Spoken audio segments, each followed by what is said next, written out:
Hi, this is Cam Williams.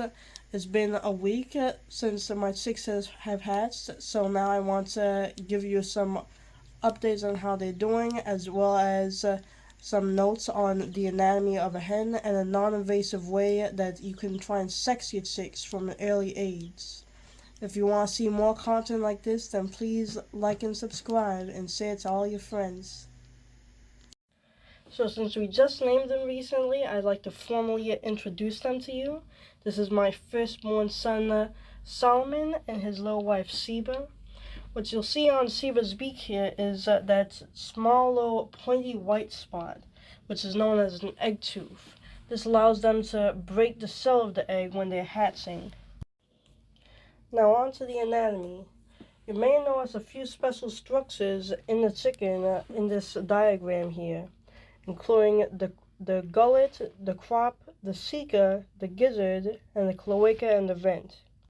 The gullet is essentially the chicken's esophagus, which is where food moves through before it goes into the crop. The crop is a pouch in the chicken's lower neck area, which stores food before passing it to the gizzard. You can actually feel the crop after your chickens have eaten by lightly pressing on their chest.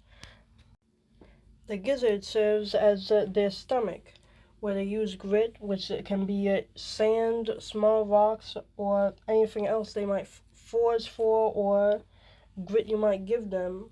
And they use that grit to grind down and mix food before it moves through the rest of the digestive tract. In the small intestine is the ceca, which ferments and breaks down fiber within the food, and then it empties in the form of cecal poo, which is normal every 8 to 10 droppings that the chicken has. It's normally stickier and smellier than other poop, but you shouldn't worry if you see it, since it's a very normal occurrence. The cloaca is a chamber where the digestive, urinary, and reproductive tracts of the chicken converge. Meanwhile, the vent is the actual opening at the rear end of the chicken.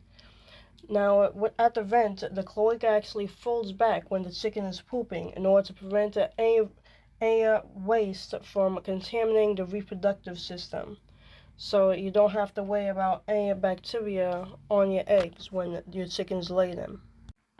Now you might be wondering how I figured out that Solomon was a boy while Seba was not. That's because recently I found about a non-invasive way to sex your chicks when their wing feathers start growing in.